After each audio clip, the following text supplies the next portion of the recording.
Welcome to Zero Love, the podcast that brings you raw, real, and unfiltered conversations that cut through the noise of the sports world. Brought to you by Intense Tennis. This is where sports meets honesty like never before. And this week, we have Ema Burgić, current professional tennis player, being as honest as can be about her journey to come back to professional tennis while being a mother, discussing the challenges she's faced, and why she chose to go back to professional tennis after an 8-year hiatus, even though she has 2 kids at home that she usually can't travel with. So if you're ready for as real as a conversation can get, then I'm JY Aubone, and let's get into Zero Love. All right, welcome to Zero Love, Ema. Hi, thank you for having me. I appreciate the effort from being in Santo Domingo to be on this podcast. You're in the middle of tournaments right now. How long have you been there so far? Actually, today is a week. I can't believe I've been here a full week, but yeah, found time. I'm not playing. My next match is in 2 days, so I do have more time today, but still practices and figuring everything out. But of course, it's my pleasure to be here. I'm happy to be here. Yeah, because you have at least one more week there potentially. I mean, if you win some matches, yeah, I could be there a week. But I have to say, like, when we've been trying to schedule this, and I was very sad when you lost. I want you to win everything, and you were for a while. That was the problem. You kept winning all these events, but when you did tell me, hey, I got a little time here, the timing of it for me was so perfect because, now that I've come into my role with the Intense League, and I've been trying to, one of my primary roles now is bringing players into the league. Mm-hmm. And I briefly mentioned, but I'll lay it out again, my struggles to get female players to play. Yeah. And on the male side, no issues trying to find players that are playing pro but happy to come in and play. But on the female side, and tell me what you think. It's an opinion because it's still being formed. It's not a fact yet. Yeah. So, on the guy side, it seems like there's so many more guys that are willing to chase that dream of having that 1 or 2 ATP ranking points, right? And that's fine. Like they know they'll never play in the French Open at all. They're fine to do that and lose money or just survive. And it's just okay, great. And then on the women's side, it's like they either believe they have a legitimate shot at making it to the WTA Tour, playing in slams, the Masters, and everything, or they're done. They're not going to go for that 900, 1,000 ranking. Like that, they're not going to do it. They're done. And so I struggle to find players that are willing to try a new league because they're too focused on getting into the slams. Yeah. What do you think? I mean, I think you're definitely onto something there. I can see it now more. I've been out of the game for a while, like competing, but now in the last year I'm playing again. And this tournament is actually where I'm at. It's W50 for women, and then it's a 25 for men too. So it's the actually first combined tournament that I'm at. So I'm meeting players, and there's so many of them that are okay. I need to be nice. Don't worry. It's going to be released when you're out of Santo Domingo. Okay, so don't worry. Good. No, but like, I just don't understand. I want to like ask them like straightforward and be like, there's some of them that've been on tour for like years, 10 plus years, okay? And you have 1 ATP point, Yep. like why? Why are you in Santo Domingo playing a 25K qualies? I don't know. Everybody's journey is different. People can also ask them like, why are you playing now? Yeah, 8 we're years not saying later? right or wrong. It's just interesting. It's interesting, but I feel like, but you're right there. I think, and I've had a few girls this tournament also like come and ask me, hey, I was intense. Should I play? I know it seems like everyone I've recruited is in Santo Domingo. So Really? they're like, oh, yeah, I'm like, okay. They're like, because I feel like for women, like we feel like it has to be all or nothing. Like if you're not going all in, like then like it's kind of like what's the point? Because I feel like the gap between women and men, like Be- you know what it is? It just feels like it's doable, like, because the difference in levels is not so different, like, I just played a girl that's 200, almost beat her. I have my friend that's staying with me. Shout out to Ellie Shoppy. She's ranked like 1,100 because she's just trying now after college to play. She beat back to back a girl that's 300 and a girl that's 200, right? Because she has the level, right? She can play. I can beat the girl that's 200, I don't know about then the top 50 and all that, but it's like we see it, right?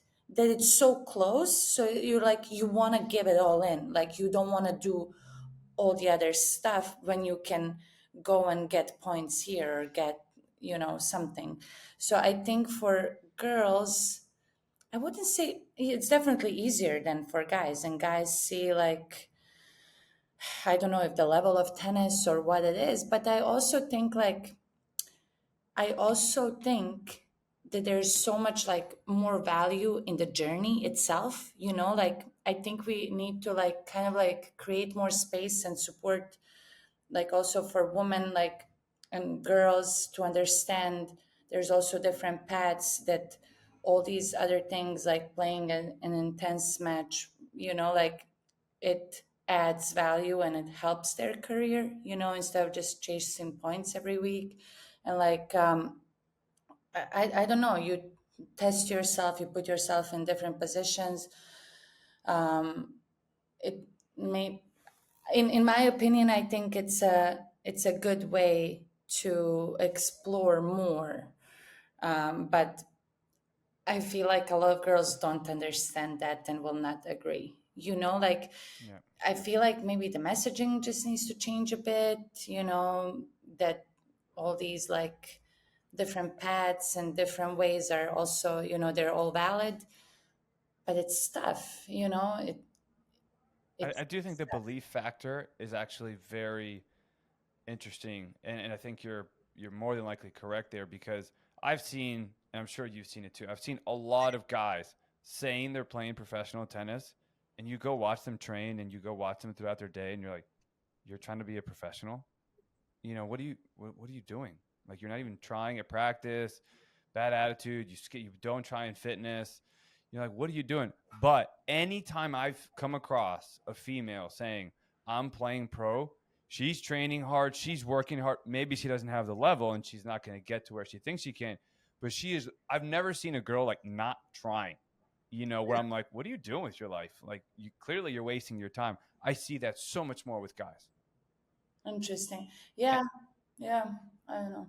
Yeah, interesting. But you talked about different pathways, and you definitely have had a different pathway. Trying to get to where you are. You know, start. Kind of start from the end and work a little bit backwards. But I mean, here you are as a mother trying to play all these events. There are not many mothers on tour playing, right? What's life like? What do you think are some of the challenges with it that prevent mothers from coming on? It seems like the only ones that are playing are top 40, top 50. That's it. Yeah, yeah. That's a tough one. My journey is a little bit different. I mean, it's probably the.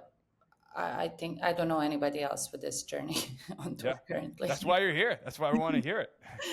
um,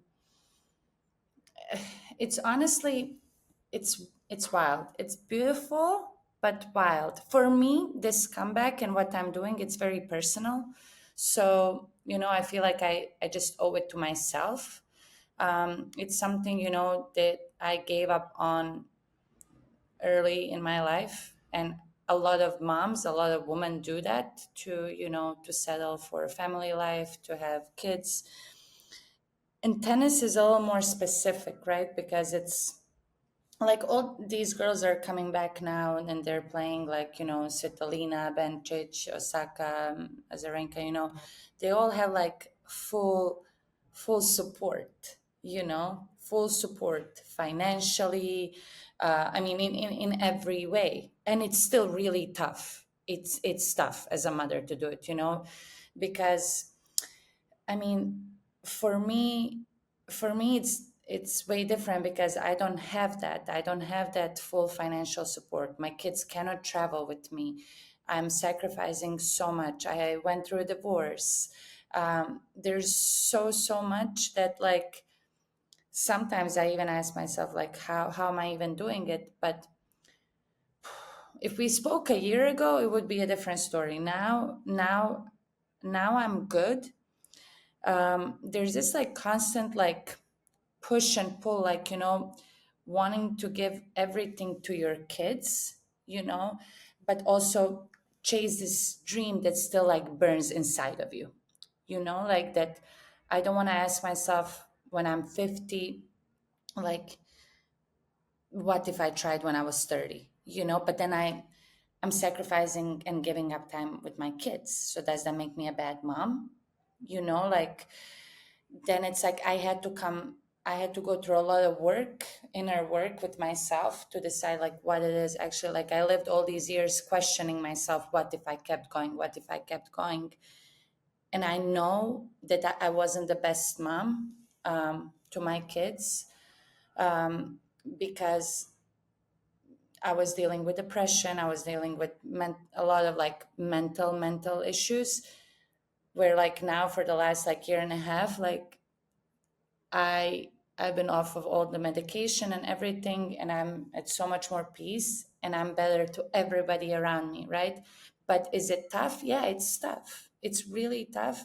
But I think in life we have to choose our heart, like one way or the other. For me, I know I'm not going to play tennis forever. I want to give myself a shot for a little bit. I'm not going to be playing next 5 6 years at 25 Ks and doing this. I'm going to be realistic and see what I can do, but I want to like end on my own terms. Like, okay, this is it. I can't do it anymore.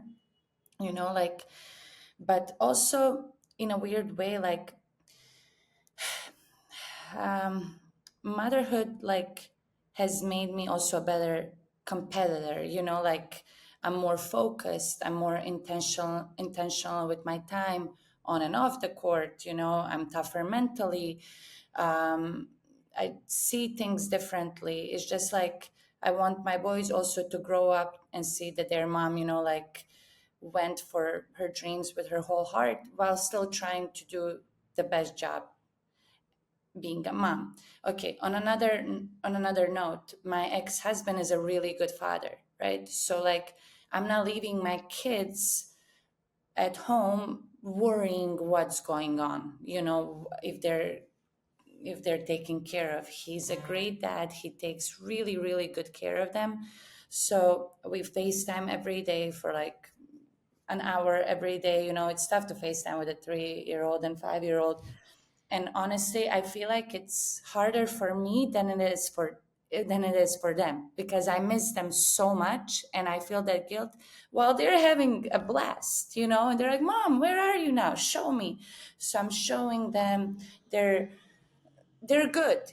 I'm at peace that they're good, but I need to do this for myself now. When I'm home, I try to make up the time, but then it's like so tough to balance everything, right? I'm home, I have to train, I have to recover, I have to do life stuff, take care of the apartment, take care of a million things, and be with them. And you're a father too, and you know how hard it is. So I'm trying to be kinder to myself and be like, okay, am I, like, this is it, this is what you're doing now. I stopped feeling that guilt starting beginning of this year. I was like, okay, I'm done with it. Like, if you're gonna do this, be full in or don't do it at all. So, and the results are showing, because I'm more free.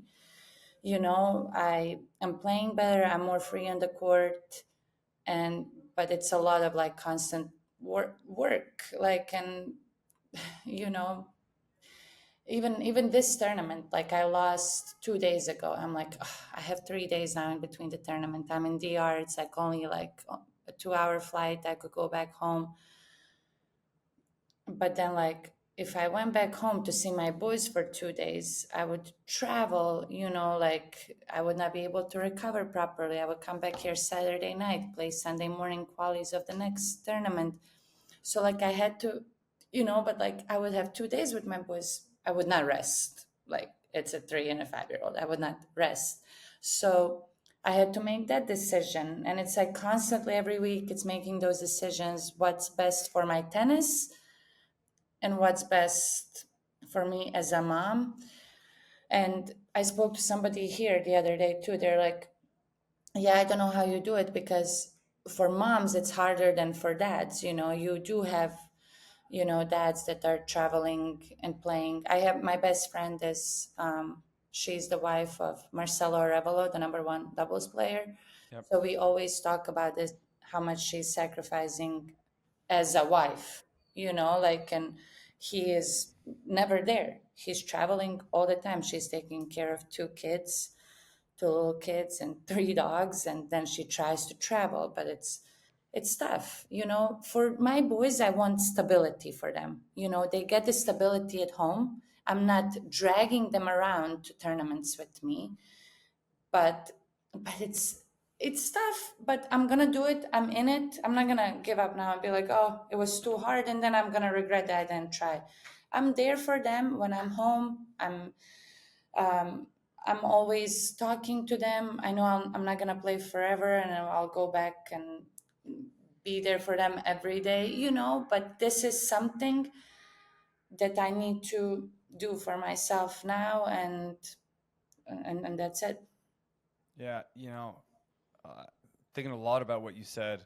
Uh, first, you can't take care of others if you don't take care of yourself, right? Now, when you're a parent, you have less time to take care of yourself, but if you never even find that little time, you're not going to be able to be the best version of yourself Hmm. for your family anyway. So you have to do what you have to do. I went through something similar when I started traveling with Riley again, because I stopped originally when my son was about to be born. I said I don't want to travel, Yeah. and so, but I'd already traveled for 4 years. I'd played on tour. I kind of done it, right? Hmm. And been at the slams and everything.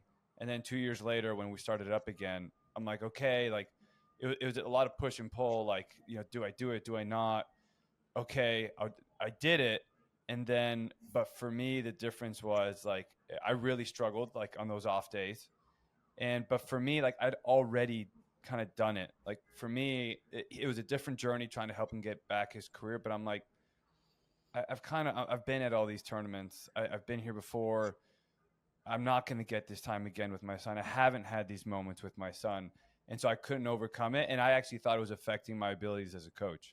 Okay. So I wondered. I'm like, am I as good a coach because my mind isn't as locked in? Because there is a pull somewhere else, and that led to a big thing for me to stop.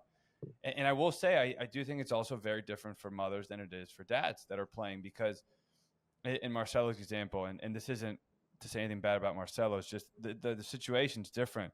Marcelo's an unbelievable human being. I love him. Oh, amazing guy. Yeah. Yeah, I got to get him on here one day. Yes. So, but the dad has they continue playing, throughout their career while their child is born. They don't have a Yes. stop. Yeah. Maybe they stop a little bit to be home for the birth, boom, and back Yeah. on. Hmm. You can't stop because your ranking will drop, right? Yeah.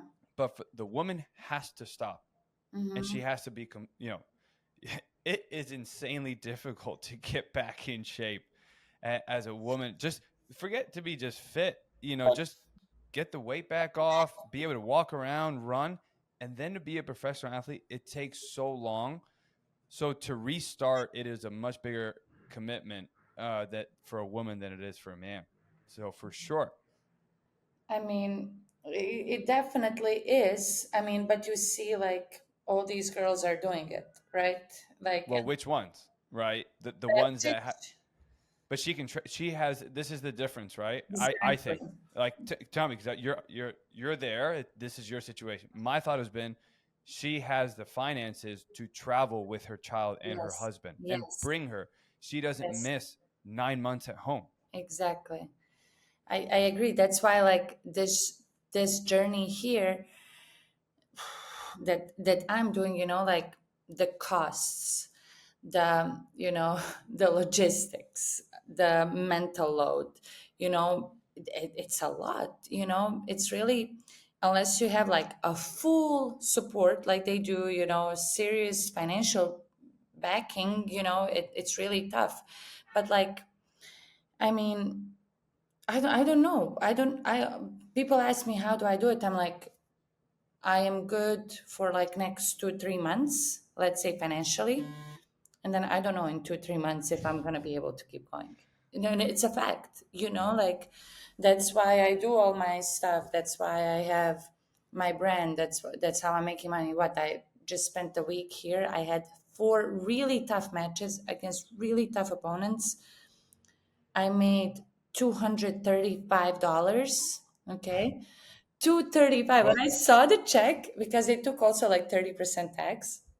you said make. You don't net that money. That's No, no, pretty no. Yeah, expensive. yeah, true. True.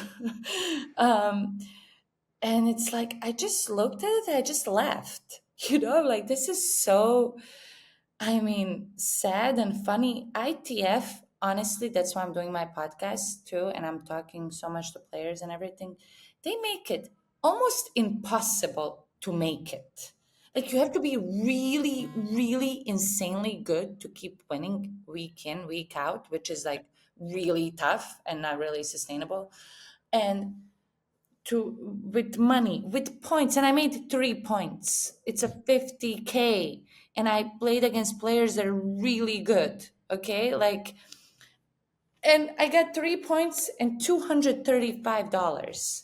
Like, and now I have to start again on Sunday. And yeah, my dream is to get to Grand Slam around 200, so I make qualies, and it seems so far away sometimes. Honestly, it seems so far away. That's why I try not to think about it, and just I'm like, take it one step at a time and keep trusting the process. But like, I And, mean, and then the, sorry, last thing, I have to talk about this. The ITF is just, I mean, I haven't been on tour for 7, 8 years, and now I feel like it's worse than it was. Honestly, like, yeah, maybe they're better. Like they now, it's like from 25. Now we have 30K. It's like more money, but like the live streaming, it's a 50K. We're here in Santo Domingo, Dominican Republic. Uh, there's no live stream. I mean, on some courts, maybe on somewhere it works, right? Like there's the cracks on the court. Referee, the line umpire was like literally like dozing off the other day. Like I was playing a match and I turned around, the line umpire was doing this. Look, and I'm like, wait, did I just? That never happened to me. So I had to go talk to the referee and be like, to me, it's funny. Like, I'm not even getting upset, but it's just the conditions are brutal. And then I was playing UTR night and day, you know. UTR now is like doing so good with everything, and they're providing possibilities for us to make money. Thank God for UTR. I just won 4 of those PTTs. I made some good money, so I can provide for this, to pay for this, and to try to chase points, Anyways, yeah, I'll stop. well, and you're not even staying at the tournament hotel. You're at an Airbnb because I imagine it's cheaper, right? It's cheaper, and the official hotel is awful. So I mean, you're going to a 50K, and then you're still looking for a cheaper hotel because it's not even worth it for the price. I mean, that's the life you're living. Welcome back. I mean, I am 32. I did this when I was 16. I won my first tournament when I was 16. But then if I look at it that way, oh my God, I'm 32 and I'm doing this again, starting over. Yeah, but I'm also haven't been on tour for the last 10 years doing it. Like Yeah, it's different for you. it's It's different. different, and I just want to try again and see. But thankfully, I do have people that help me. I even create a GoFundMe page. When I go somewhere, I meet people. They send me sometimes Zelle, Venmo. They want to support my journey, my story, and that's how I'm doing it. Like that's honestly how I'm doing it. I get a brand deal here, or this and that, and I keep pushing until I can. But I don't know. I don't know. Right. And you have a great partnership with Lucky and Love, right? I mean, they've been behind you for a while. Yes, since I was coaching, Lucky and Love, the family, they're like family to me, and they've been supporting my journey from day one. And now my own collection launched. 3 days ago. Your own collection.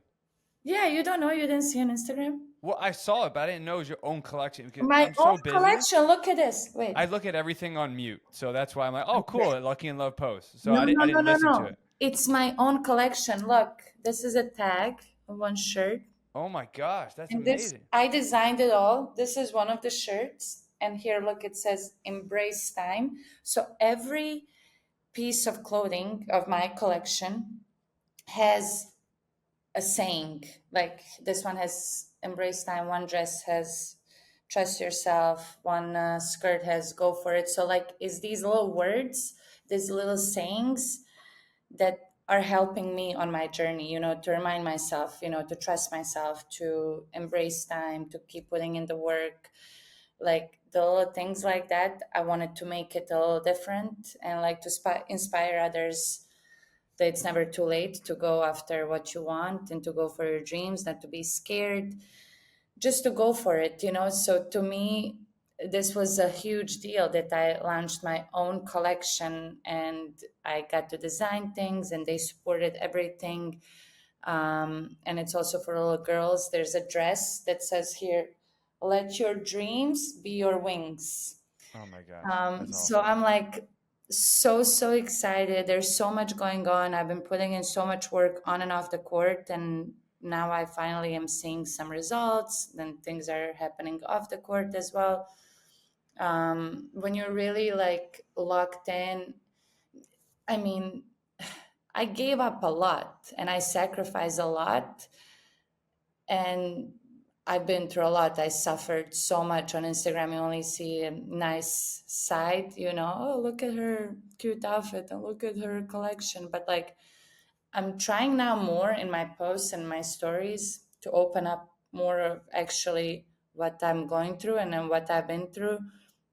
And people are relating more to that. And to me, it's you never know who you can help, who you can um, motivate or inspire with anything. That's what I'm using my social media for, and that's what gives me strength as well. Because on tough days when it feels lonely, these tournaments and travels, like it's nice to get a nice message, and you don't feel that alone. And like you were talking with your child, it's like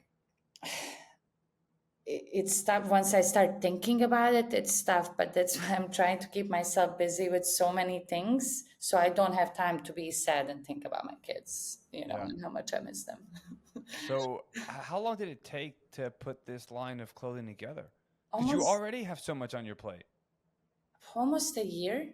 Oh my god, a year working on one thing, like I that's mean, I tough. mean, it's, you know how much it goes into it. It was literally a year ago. We started designing, we started brainstorming, then into production and trying things, then also doing the photo shoot. I mean, million things, right? And almost now it's gonna be in April. April, it's gonna be 1 year that I started playing pro tournaments, and and before, and it's been, oh my God, it's been crazy tough year. That finally, after a year, now I feel like I'm playing somewhat good. Yeah. Like, and that's what people don't understand. They're like, oh yeah, you're practicing, you're playing, you go to a tournament. But how much work it takes in the gym, like on the tennis court, the mental stuff, until you actually see that it's all kind of coming together. It takes so long. And then the same thing with clothing. It takes so long. Everything in life. That's why I have this like embrace them, because sometimes you're like, oh, why don't we see the results right away? Or like, oh my God, I want this to happen. Or I no, like take time. It's gonna come if you do the right things, if you're putting in the work. I mean, don't sit on your butt and expect like something's gonna fall from the sky. Like, how they say it doesn't happen overnight until it happens overnight. It's so Yeah. cheesy, but it's so true. Like for me, these last like 2 weeks, everything like started like, I mean, these 2 months, even winning UTRs or like winning here at this 50K, launching my line, getting some investors, getting new sponsors, getting new deals. It's like, ooh, like this, all of a sudden, right? But it's like, it's not all of a sudden.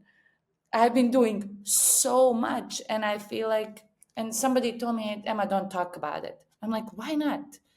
I deserve to talk about it because more good things are going to keep coming, because I do deserve it, because I'm putting in the work and I'm doing the right things, right? And that's how I truly believe in that. And I want to show people that it's really, it's possible. Like, it's really, really possible to do it. And that it's more also than just winning and losing, right? In tennis, we focus so much on, oh my God, like, like your self-worth is, I mean, you know this, like, if I win, everybody loves me. If I lose, nobody does, right?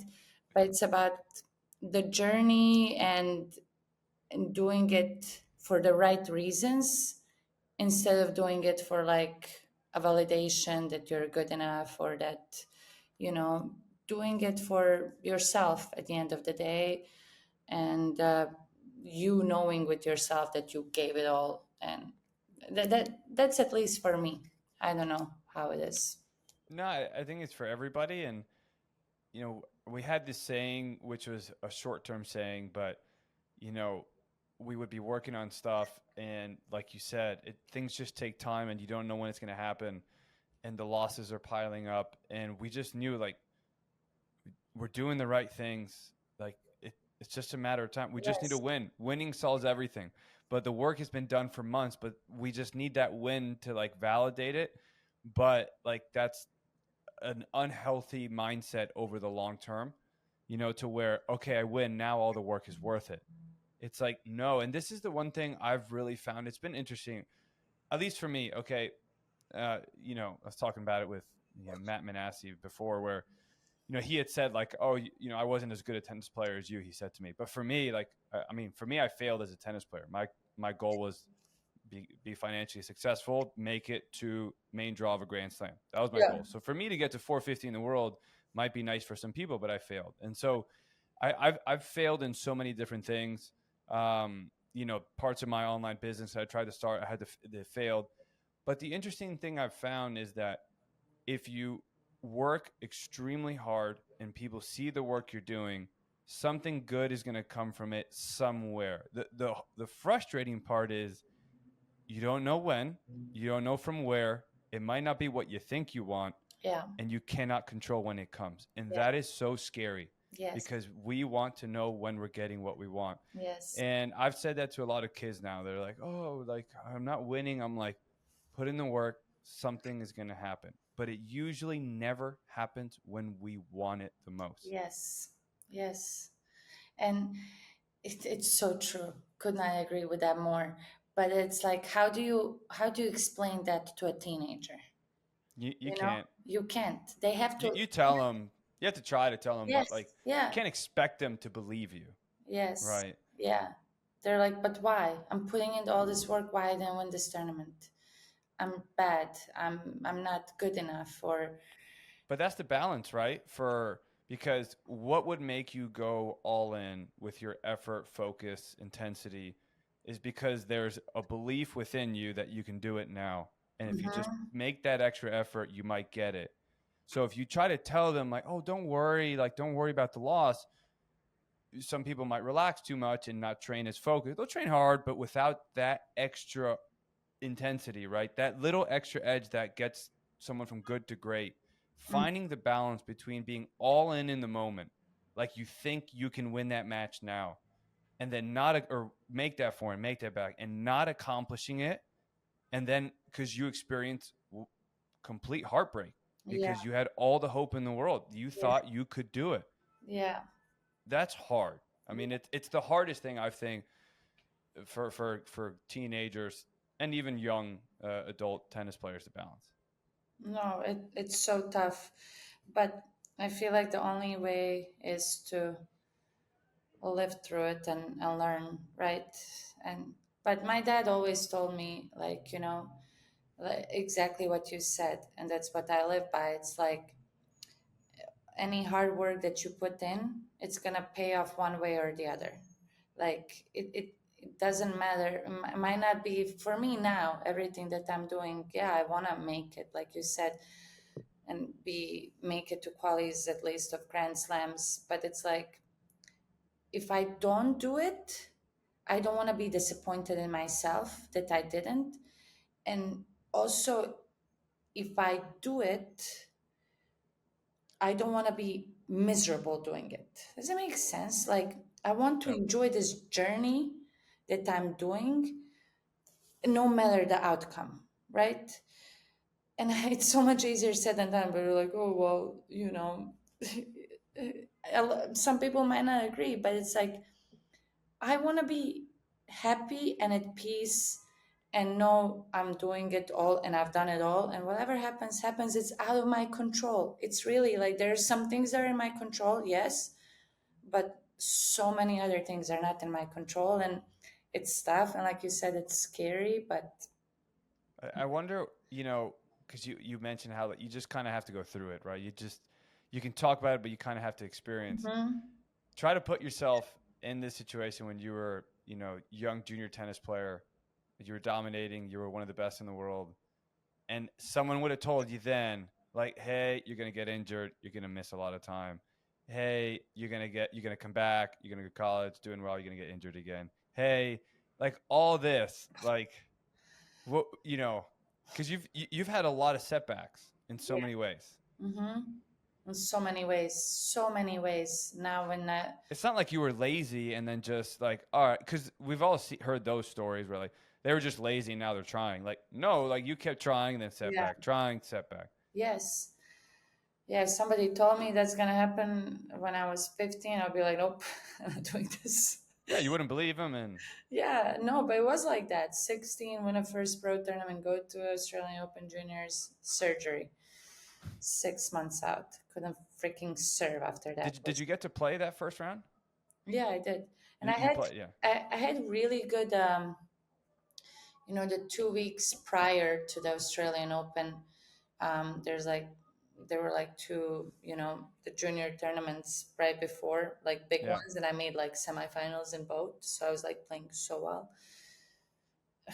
But it's, it is what it is. And it was so hard to come back after that. Like, coming back after an injury, coming back after, I mean, and then in college another one, then constantly little setbacks. But I mean, now looking back, like I think all of those experiences have shaped me into the person that am today, and I'm grateful for them, like, and that's my journey and that's my path, and that that's how it was. I'm not sad about it. I don't regret anything. I'm happy where I'm at now, and I don't know what the future brings, but I know what I can control today. And I see a lot of girls now, like even at these tournaments, that are way younger than me. They really look up to me, and I give them the motivation. I don't like it sometimes because like they like start playing really good. And I'm serious. There was this one girl at the 35K in Serbia last summer that I played, and she was like having a tough time. She's like, I don't know if I want to do this. She was struggling with her boyfriend, something. I'm not happy. And then I just gave her a little like speech on my story and how I'm doing it now and how she's gonna regret it that she didn't give it all. Now that this time is limited, she goes and she wins that 35K. I'm like, okay, great. And there was another one here the other day. She's like, somebody just told me your story and what you're doing. It's so inspiring, after so many years. She's like, I'm trying to make a comeback now after a year of being injured. And she's like, you just inspire me that like it's possible. I thought it was not possible because I was like 200 and then I dropped and now I'm trying. I'm like, what do you mean? It was only a year and you're only 24. You have so much time and you're playing so good. She's like, thank you so much. So it's like, I don't, and she's playing in the quarterfinals today. But like, I'm happy to see that. I really am. Like, we're in this journey together, like with all these girls here. Like, yeah, when we're on the court, we're not friends necessarily, right?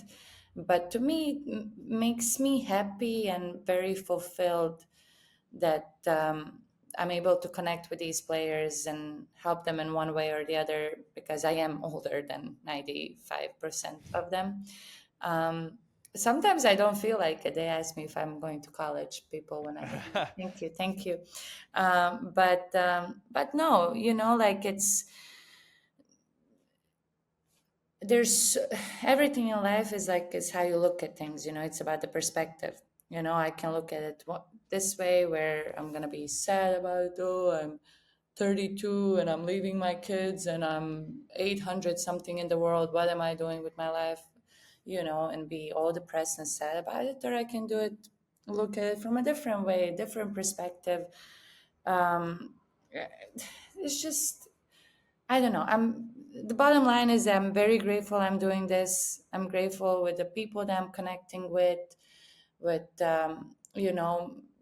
being healthy and ability that and having the ability to compete at this level again. Like, I mean, 8 years is a long time to stop, and I still got it, and I feel like I can do it. The beauty of it is that I was talking to my coach. I'm like, I feel like I have so much more to give. I have so much more also to improve in my tennis. That's why I want to keep pushing until I know, okay, this is it. I cannot, this is my limit. Like, it's not even about making a result. It's about, like, with my tennis, okay, I'm losing to these players. I cannot figure out the way, or I still got it. I can still do something. You know what I mean? I Yeah. don't. No, for sure.